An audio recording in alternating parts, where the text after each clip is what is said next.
नमस्कार दोस्तों, स्वागत है आपका योगेंद्र साहू ऑनलाइन क्लासेस में।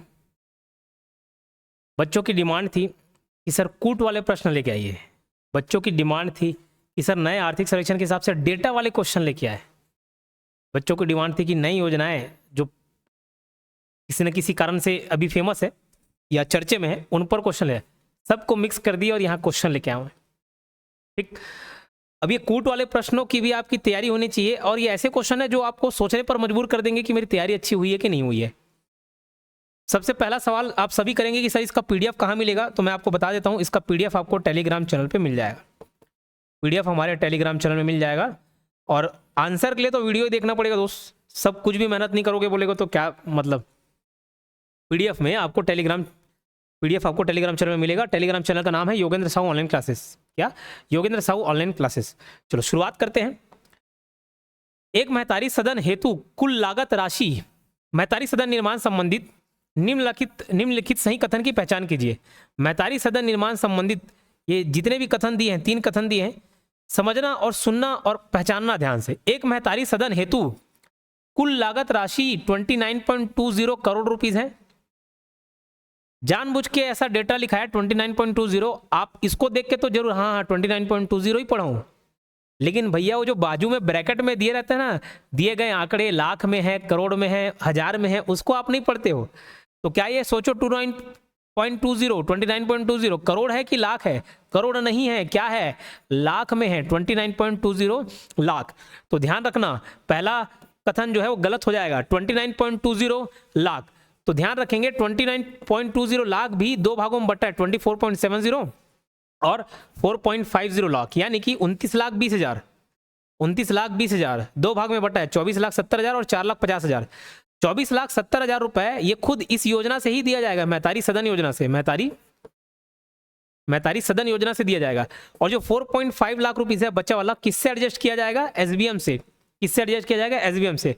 तो इस पर आधारित देखो, एक महतारी सदन कुल लागत राशि 29.20 करोड़ है, गलत, लाख है।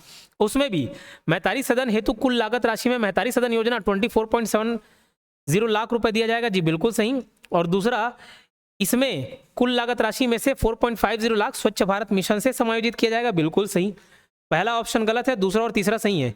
तो केवल एक सही है क्या? नहीं। केवल 1 और 2 सही क्या? नहीं। सभी कथन सही है क्या? ये भी नहीं। तो कौन सा? 2 और 3 सही है। तो केवल 2 और 3 सही है। इस प्रकार के क्वेश्चन का आपको प्रैक्टिस होना चाहिए।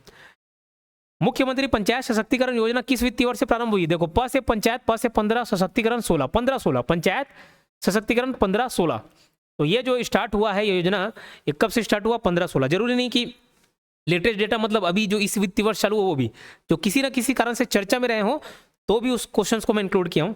अगला फिर से कूट वाला प्रश्न आ रहा है और इसका जवाब आप देंगे। जनपद पंचायत विकास निधि योजना संबंधी सही कथन की पहचान कीजिए। ये दोनों इंपॉर्टेंट है, कूट वाला भी हो गया और अभी लेटेस्ट डेटा भी बताऊंगा कि आपको उपलब्ध निधि कितना मिलता है। तो पहला सवाल, जनपद पंचायत की बात कर रहे हैं, ना कि जिला पंचायत। हाँ, अब मैं डेटा आपको यहाँ पे दोनों डेटा बताता हूँ, एक जनपद पंचायत और एक जिला पंचायत। जनपद पंचायत का अध्यक्ष और जिला पंचायत का, फिर उपाध्यक्ष, दोनों के अंतर्गत उपाध्यक्ष रहते हैं, और फिर सदस्य भी होते हैं, आपको मालूम होगा। जनपद पंचायत, जिला पंचायत, ठीक है। यह योजना 2016-17 में स्टार्ट किया गया, गलत बात। गलत बात, यह योजना वर्ष 2016-17 में स्टार्ट नहीं की गई है। तो किसमें? 17-18 में। ये जो जनपद पंचायत विकास निधि है 17-18 में चालू हुआ। अब इसके अंतर्गत जनपद पंचायत अध्यक्ष के लिए उपलब्ध निधि 5 लाख रुपए वार्षिक है, जी बिल्कुल। जैसे पार्षद फंड होता है, पार्षद निधि हो गया, विधायक निधि हो गया, महापौर निधि है, सांसद निधि है, वैसी जनपद जिला पंचायत के जितने भी पदाधिकारी हैं उनके लिए भी निधि है। वो अपने यहाँ अपने क्षेत्र में काम करवाते हैं, फिर अपने निर्वाचन क्षेत्रों में, अपने वार्डों में, ठीक है, अपने निर्वाचन क्षेत्र में। तो जनपद पंचायत के लिए कितना डेटा? 532, ये डेटा आप याद रखेंगे, 532। और ये किस में है? लाख में है। 5 लाख, 3 लाख, 2 लाख। बोले सर महीने महीने में आता है? नहीं भैया, वार्षिक है ये, 5 लाख, 3 लाख, 2 लाख। जिला पंचायत के लिए 15, 10 और 4 याद रखना। क्या? 15, 10 और 4।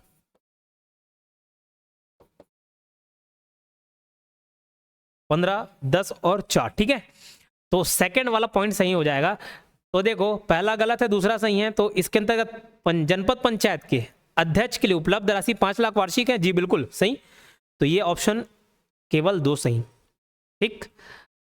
चलिए, इस प्रकार के क्वेश्चन आएंगे। अगर आपको लगता है कि क्वेश्चन के लेवल अच्छे हैं और इस वीडियो से आपको लाभ मिला तो बिना देरी किए लाइक वाला बटन दबा दो, बिना देरी किए लाइक वाला बटन दबा दीजिए और कमेंट सेक्शन में अपनी प्रतिक्रिया जरूर दें, अच्छा है, बुरा है, और सुधार करना है, और ऐसे क्वेश्चंस लेकर आने हैं, सब आपके डिमांड पर लेकर आया है, तो जरूर प्रतिक्रिया दीजिए।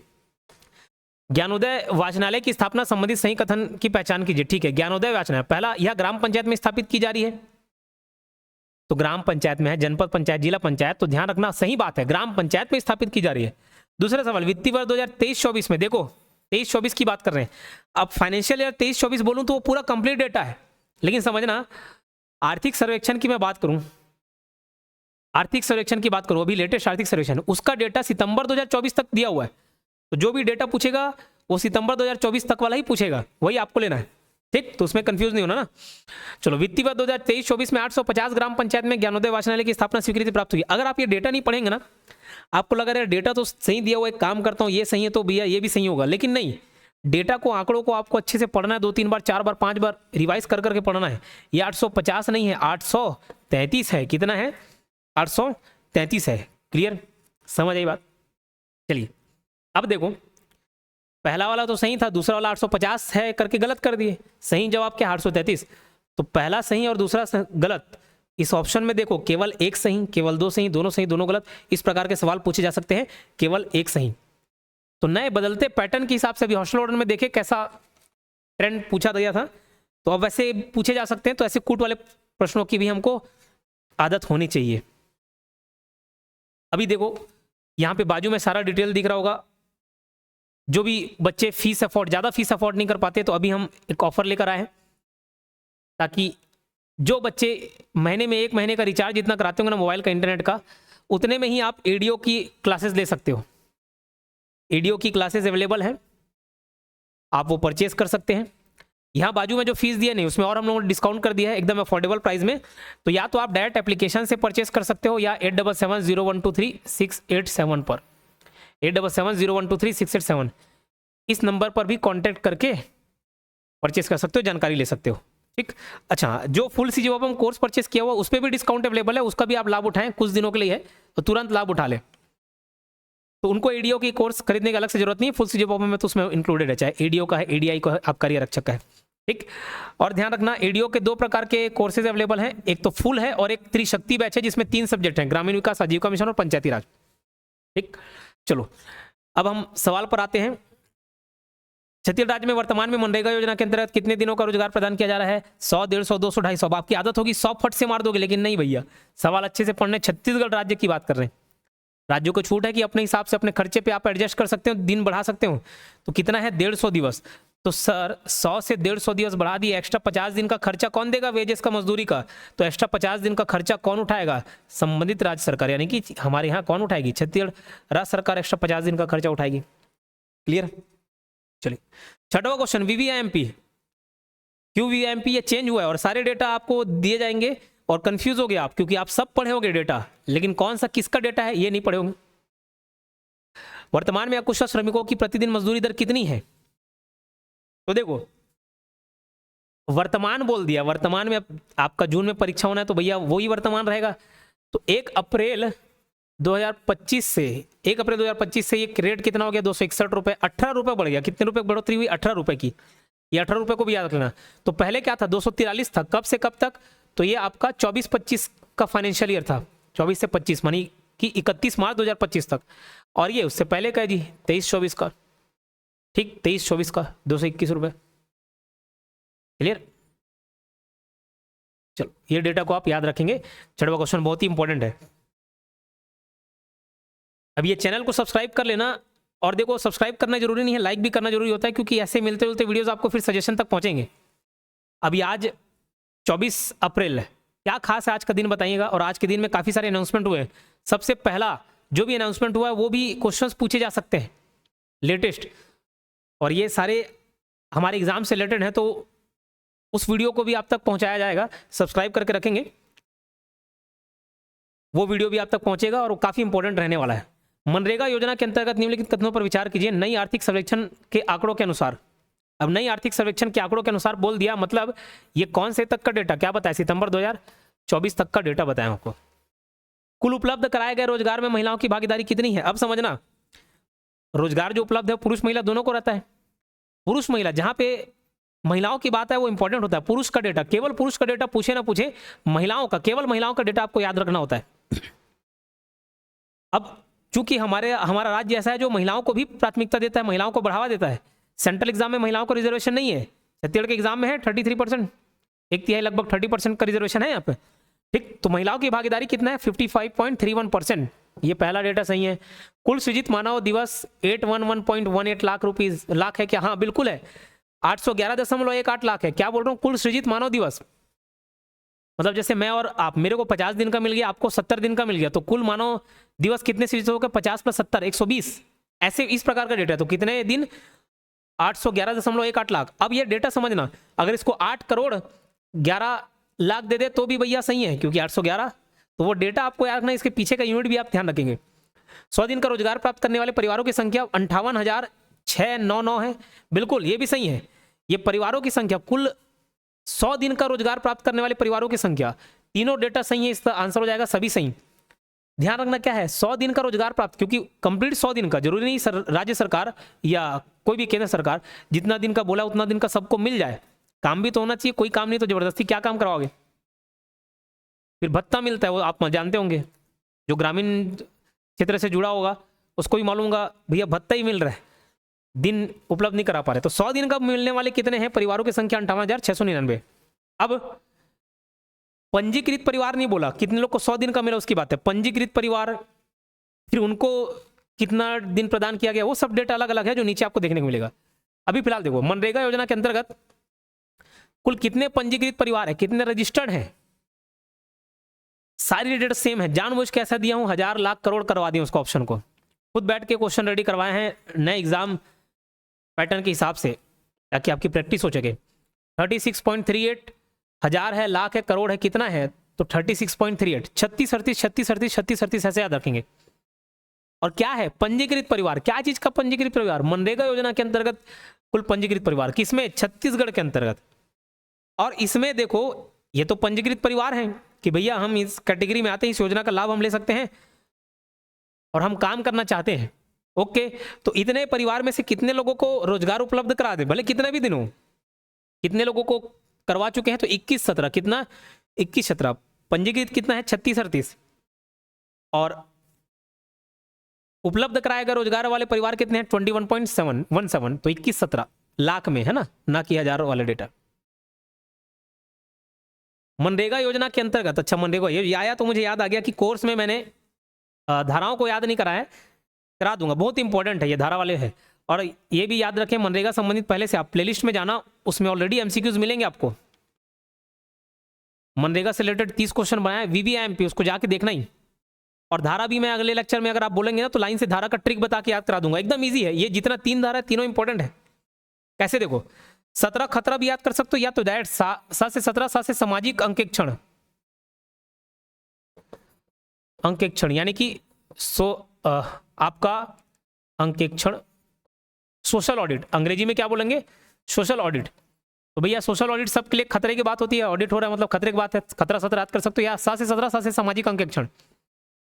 अब देखो 24 बोलते हैं ना, हमारे लिए 24 घंटों परीक्षा की घड़ी भैया। कोई युद्ध हो गया, कोई ऐसा काम हो गया, युद्ध स्तर पे जो कार्य हो रहे हैं, तो 24 घंटे परीक्षा की घड़ी होती है। तो परीक्षा याद करना, परीक्षा मतलब सम परीक्षा। और 18, जैसे ही 18 साल के हो जाते हैं तो क्या हो जाता है, हम एडल्ट हो जाते हैं, हमारे ऊपर कई रेस्पॉन्सिबिलिटी आ जाती है। तो 18 हो गए मतलब क्या, रेस्पॉन्सिबिलिटीज आ गई। तो 18 में उत्तरदायित्व है, लेकिन किसका उत्तरदायित्व? तो राज्य सरकार का उत्तरदायित्व। किसका? राज्य सरकार का। रेस्पॉन्सिबिलिटीज ऑफ स्टेट गवर्नमेंट, ठीक, रेस्पॉन्सिबिलिटीज ऑफ स्टेट गवर्नमेंट। और धारा 24 क्या है? तो लेखाओं की संपरीक्षा। ये क्या है? लेखाओं की संपरीक्षा, लेखाओं की संपरीक्षा, ठीक। आर सेतु योजना, चलो मैं भी आपको एक टास्क देता हूं कमेंट बॉक्स में। एक तो ये बताना है कि सेशन कैसा लगा, अच्छा लगा, बुरा लगा, इसमें और कुछ इंप्रूवमेंट करना, आपके डिमांड पे कूट वाले प्रश्न लेके आए, और कैसा आप चाहते हैं आप बता दीजिए। सारे प्रश्न अभी कूट वाले नहीं होंगे ना, जरूरी नहीं सारे प्रश्न कूट वाले हो, ठीक, एग्जाम में ऐसे थोड़ी मिलेगा। तो जैसे एग्जाम में पूछा सकते वैसे ध्यान दें। आर सेतु का फुल फॉर्म बता दीजिए, मैं नहीं जानता, आप बताइए। और ऐसा नहीं कि कोई एक जवाब दे दिया तो दूसरा नहीं दे रहा है, जितने कितने बच्चे एक्टिव हैं वो भी तो देखूं मैं। तो आर सेतु योजना के अंतर्गत प्रशिक्षण कार्यक्रम की न्यूनतम अवधि कितने घंटे निर्धारित की गई है? 200 घंटे। कितने? 200 घंटे। अभी आर सेतु क्या होता है ये मुझे बताएंगे। आर सेतु योजना अंतर्गत वर्ष 2024-25 में छत्तीसगढ़ राज्य में कुल कितने लोगों को प्रशिक्षण दिया जा चुका है? तो ये पूछ रहा है कितने लोगों को प्रशिक्षण दिया जा चुका है, मतलब कितने लोग प्रशिक्षण प्राप्त हो गए। लक्ष्य कितना रखा गया ये नहीं पूछा। लक्ष्य में फिर 18,000 वाला डेटा आएगा। लगभग 50% लोगों को, 9,715 लोगों को ट्रेनिंग दिया जा चुका है। और अगर इसका लक्ष्य पूछे, लक्ष्य कितने लोगों को यानी कि ट्रेनिंग देना है करके कितने लोगों का लक्ष्य रखा गया था? 18,670। कौन से योजना के अंतर्गत? आर सेतु योजना के अंतर्गत कितना लक्ष्य रखा गया था? 18,670। लगभग उसका 50% यानी कि 9,715 लोगों को प्रशिक्षण दिया जा चुका है छत्तीसगढ़ के अंतर्गत। ठीक है, अब ये 13वां क्वेश्चन वीवीआईएमपी, ये 4 ऑप्शन करवाया हूं, जानबूझ के सारे ऑप्शन डलवाया हूं और चारों ऑप्शन अपने आप में क्वेश्चन बनाते हैं। समझना बात को, चारों ऑप्शन अपने आप में क्या बनाएंगे? एक क्वेश्चन बनाएंगे। ठीक, अब देखना आपको मैं डेटा बता रहा हूं। जैसे सबसे ज्यादा डेटा किसका होगा? लक्ष्य का होगा। टारगेट कितना है? अब मैं मान के चलो मैं 8 घंटे पढ़ने का टारगेट रखूंगा तो 8 घंटे पढ़ पाऊंगा कि नहीं? टारगेट से थोड़ा कम ही होता है, तो टारगेट वाला डेटा ज्यादा रहता है। फिर टारगेट मिला, फिर स्वीकृति भी तो मिलनी चाहिए किसी भी जो भी संबंधित अधिकारी है या संबंधित जो भी इंस्टीट्यूट, जैसे राज्य सरकार हो गया या कोई संस्था हो गई, जो भी संबंधित चाहे अधिकारी हो या सरकार हो, उसके द्वारा स्वीकृति भी तो मिलनी चाहिए। तो टारगेट का ज्यादा डेटा रहेगा, फिर उससे कम क्या रहेगा? स्वीकृति का, फिर उससे कम पूर्ण का। जरूरी नहीं जो स्वीकृत हो जाए वो पूर्ण भी हो। तो ये जो 20, 23, 73, 20, 23, 73 का डेटा आएगा, 20, 23 और बीच में शून्य है, 20, 23, 73।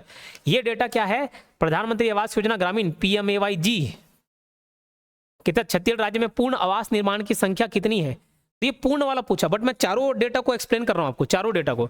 तो ये जो 20, 23, 73 है, ये क्या है? लक्ष्य का है। ठीक है, आवास निर्माण का लक्ष्य, आवास निर्माण का लक्ष्य। फिर ये देखो इससे थोड़ा सा कम है, 17,29,586। फिर एक और है 10,96,659 है, नीचे आपको नहीं दिख रहा होगा। तो ये भैया लक्ष्य वाला हो गया। तो ये क्या हो गया? स्वीकृति प्राप्त। स्वीकृति तो भी मिले, कितने आवास निर्माण की स्वीकृति मिलनी, स्वीकृति होने के बाद भी कार्य स्टार्ट होता है। ठीक, अब ये स्वीकृति मिल गई, उसके बाद काम पूरा होगा, कुछ निर्माणाधीन होगा, कुछ काम पूरा होगा। तो ये नीचे लिखा हुआ है, इसी को मैं ऊपर लिख देता हूं, 10,96,659। ये पूर्ण आवास की संख्या है। कितने? पूर्ण आवास की। फिर निर्माणाधीन जो है वो पूछा नहीं जाता, इंपॉर्टेंट नहीं है निर्माणाधीन। ये 3 डेटा आप याद रख लें और काम चल जाएगा आपका। प्रधानमंत्री आवास योजना ग्रामीण के तहत छत्तीसगढ़ राज्य में पूर्ण आवास निर्माण की संख्या कितनी है? और वो डेटा भी कहाँ का पूछ रहा है? ये 2016-17 से सितंबर 2024-25 तक, यानी कि सितंबर 2024 तक, यानी कि लेटेस्ट डेटा के हिसाब से, आर्थिक सर्वेक्षण के हिसाब से। केवल नए आर्थिक सर्वेक्षण के हिसाब से नहीं पूछा, मतलब पिछला जो वित्तीय वर्ष था यानी कि सितंबर 2024 तक, 1 अप्रैल से लेके सितंबर 2024 तक ये डेटा नहीं पूछा है। वो डेटा पूछेगा तभी उसका भी क्वेश्चन है नीचे। ये कब से पूछ रहा है? 2016-17 से, यहां से भी पूछा जा सकता है। तो लक्ष्य रखा गया था इतने का, स्वीकृति 17,29,586 का, पूर्ण हुआ इतना 10,96,659। ये सवाल क्या पूछा है? पूर्ण आवास निर्माण की संख्या कितनी है? तो पूर्ण वाला है 10,96,659। अगले सवाल पर आते हैं। प्रधानमंत्री आवास योजना ग्रामीण के तहत छत्तीसगढ़ राज्य में आवास निर्माण का लक्ष्य कितना है? तो अभी लक्ष्य की बात की है भैया, ये क्या था? लक्ष्य था 20, 23, 73, ये लक्ष्य है। ये क्या था? ये स्वीकृति प्राप्त है। ये 10,96 वाला क्या था? पूर्ण आवास। और ये निर्माणाधीन है, बट इंपॉर्टेंट नहीं है इसलिए नहीं बता रहा हूं उसको ना, इसमें सवाल भी डलवाया भी नहीं। प्रधानमंत्री आवास योजना के तहत छत्तीसगढ़ राज्य में कितने आवास निर्माण की स्वीकृति मिली? स्वीकृति वाला ये है, पूर्ण वाला ये था और ये लक्ष्य वाला है। ठीक है, चलो अब आगे देखते हैं 16वां क्वेश्चन। प्रधानमंत्री आवास योजना ग्रामीण के तहत 24-25 सितंबर तक, यानी कि नया डेटा पूछ रहा है, ये फाइनेंशियल ईयर बता रहा है, लेकिन अभी डेटा कहां तक मिला? आर्थिक सर्वेक्षण का सितंबर तक का। तो छत्तीसगढ़ राज्य में कितने आवास निर्माण की स्वीकृति मिली? तो केवल वो 1 अप्रैल से लेके सितंबर 2024, क्योंकि आर्थिक सर्वेक्षण में वही डेटा दिया हुआ है, उसमें कितने आवास निर्माण की स्वीकृति मिली है? तो ये मिली है 5,53,444। लेकिन जरूरी नहीं स्वीकृति भी इंपॉर्टेंट हो। ठीक है, स्वीकृति पूर्ण वाला भी आप याद रखना, और निर्माण, आवास निर्माण का लक्ष्य है। अब देखो आवास निर्माण का लक्ष्य अगर पूछा जाए तो 8,46,931 इतना लक्ष्य लिखा गया था, उसमें स्वीकृति 5,53,444 को मिली। और पूर्ण कितने हुए ये मैं आपको टास्क दे रहा हूं, ढूंढना और बताना। आर्थिक सर्वेक्षण का डेटा होगा, बताना, और बताओगे तो डैम श्योर है आपको याद रहेगा, लिखे रहोगे तो उसको कभी भूलोगे नहीं। तो ये 5-53-444 और डेटा ऐसे भी देते हैं आसपास के करीब करीब जाके आप कंफ्यूज हो जाओ 5-53 है कि 5-54 है 5, आपको सब याद आएगा यार ये 53 है 54 है। तो ये सब कैसे कंफ्यूजन दूर होगा, एमसीक्यूज लगाकर क्वेश्चन सॉल्व करके। इसलिए बोला ये इसको वीडियो को लाइक करना ताकि ऐसे वीडियोस आपको मिलते रहें, और चैनल को भी सब्सक्राइब करके रखना और कमेंट करके बताना भी अच्छा लग रहा नहीं लग रहा है। प्रधानमंत्री ग्राम सड़क योजना पीएमजीएसवाई के अंतर्गत अब तक छत्तीसगढ़ राज्य में पूर्ण सड़कों की संख्या कितनी है। तो ये वाला डेटा मैं आपको कोर्स में भी बताऊंगा, और फिर से आपको बोल देता हूँ कोर्स आपको खरीदना अभी बहुत अच्छा ऑफर है, आप खरीद सकते हो। हम भी चाहते हैं ज़्यादा से ज़्यादा बच्चे जुड़े हमसे, ठीक, इसलिए कभी कभार फीस में कॉम्प्रोमाइज़ करना पड़ता है, ठीक। कभी कभार ऐसा होता है कि किसी में स्टाफ की भी खर्चा एक्सपेंसेस नहीं निकलते, बट फिर भी हम चाहते हैं कि ज़्यादा से ज़्यादा बच्चे जुड़े। आज नहीं कल कमा लेंगे, बट बच्चों का फायदा होना चाहिए, बच्चों को लाभ पहुंचना चाहिए। और टेस्ट सीरीज भी बताया, मैं इस पर इंसिस्ट करूंगा, 99 रुपीज़ में टेस्ट सीरीज अवेलेबल है वीडियो का, उसको जरूर ले, ठीक है। चलो, प्रधानमंत्री ग्राम सड़क योजना के अंतर्गत अब तक छत्तीसगढ़ राज्य में पूर्ण सड़कों की संख्या कितनी है, यह है 8296। ये पूर्ण सड़क पूछ लिया, यही ज़्यादा डेटा इंपॉर्टेंट है, ये वाला डेटा ज़्यादा इंपॉर्टेंट है। लेकिन अगर स्वीकृति प्राप्त पूछे थोड़ा कम इंपॉर्टेंट है, पहला तो पूर्ण हो गया, उसी को ही आप पढ़ लेना 8296। स्वीकृति कितनी मिली थी 8954। क्या है, कभी कभार कूट में सवाल पूछा जाए ना और वही प्रधानमंत्री ग्राम सड़क योजना के बारे में पूछा जाए तो याद रखना, स्वीकृति प्राप्त 8954 और पूर्ण सड़कों की 8296। अगला सवाल देखते हैं, प्रधानमंत्री ग्राम सड़क योजना के अंतर्गत अब तक स्वीकृति प्राप्त सड़कों की संख्या कितनी है। स्वीकृति प्राप्त पूछा, अभी 8954 वाला डेटा बताया आपको मैं। चलो, तो ऑप्शन ए 19 और 20 क्वेश्चन। अगला पुल वाले को भी आप पढ़ लें, पुल का डेटा थोड़ा कम है, जरूरी नहीं हर जगह पुल बने भैया। तो देखो, प्रधानमंत्री ग्राम सड़क योजना के अंतर्गत अब तक कितने पुलों का निर्माण किया गया। स्वीकृति अगर पूछा जाए, सबसे ज्यादा इंपॉर्टेंट अगर मैं बोलूं, चार क्वेश्चन, 4 प्रकार के क्वेश्चन मिलेंगे। एक लक्ष्य, दूसरा पूर्ण, तीसरा स्वीकृति, यानी कि पहले अगर क्रमानुसार जाए तो लक्ष्य कितना रखा गया, स्वीकृति कितने मिली, उसके बाद पूर्ण कितना हुआ और निर्माणाधीन कितना है। 4 प्रकार के डेटा में सबसे इंपॉर्टेंट डेटा कौन सा है, निर्माण, पूर्ण वाला निर्माण। तो कितने का पूर्ण किया जा चुका है, निर्माण किया जा चुका है, वो आपसे पूछा है। तो स्वीकृति अगर पूछा जाए कितने की स्वीकृति मिली है और कितने का निर्माण मिला है, सबसे ज्यादा इंपॉर्टेंट तो निर्माण वाला है। स्वीकृति मिली है 458 की और निर्माण हुआ है 372 पुलों का, ठीक। तो ये सवाल क्या है, देखो, प्रधानमंत्री ग्राम सड़क योजना के अंतर्गत अब तक कितने पुलों का निर्माण किया जा चुका है, निर्माण पूछ रहा है 372। और अगला सवाल है, प्रधानमंत्री ग्राम सड़क योजना के अंतर्गत अब तक स्वीकृत पुलों की संख्या कितनी है, ये है 458। इसका पीडीएफ आपको टेलीग्राम चैनल में मिल जाएगा। वीडियो अच्छा लगा होगा, दिल से आप लाइक कर सकते हैं, कमेंट बॉक्स में आप बता सकते हैं किस प्रकार से और सुधार किया जा सकता है। आप जैसा डिमांड करेंगे वैसा वीडियो लेकर आएंगे। जितने ज़्यादा लोग देखते हैं फिर उसी प्रकार के सवाल। अभी तक मैं इसमें देखो, मनरेगा लास्ट टाइम मैं एमसीक्यूज पर आया था, ग्रामीण विकास से संबंधित 3-4 वीडियो ही मैंने डाले थे। लेकिन अब जब लगा कि बच्चे इस पर रिस्पॉन्ड कर रहे हैं, बच्चे चाहते हैं इससे संबंधित वीडियो, तो मैं कई महीनों बाद आकर ये वीडियो बना रहा हूँ। आप बताएंगे कमेंट सेक्शन में तो बिल्कुल, और जैसा आप बोले वैसा वीडियो लेकर आएंगे, ठीक। चलिए, मिलते हैं नेक्स्ट वीडियो में, धन्यवाद। नमस्कार, जय जोहार। क्या आप भी गवर्नमेंट एग्जाम्स की तैयारी करना चाहते हैं? क्या आप भी मेमोरी टेक्निक्स और ट्रिक्स के भैया बहुत मेहनत करा दी भैया, कम समय में स्मार्ट स्टडी करना चाहते हैं? क्या आप चाहते हैं कि सीजी व्यापम टॉपर आपको पढ़ाए? तो डाउनलोड करिए योगेंद्र साहू क्लासेस ऐप। यहाँ 10 से अधिक गवर्नमेंट एग्जाम्स क्रैक करने वाले और सीजी व्यापम टॉप करने वाले योगेंद्र सर सीजीपीएससी और सीजी व्यापम के अंतर्गत होने वाले सभी एग्जाम्स की तैयारी कराए। तो डाउनलोड करिए Yogendra Sahu classes app to be the best, learn from the best.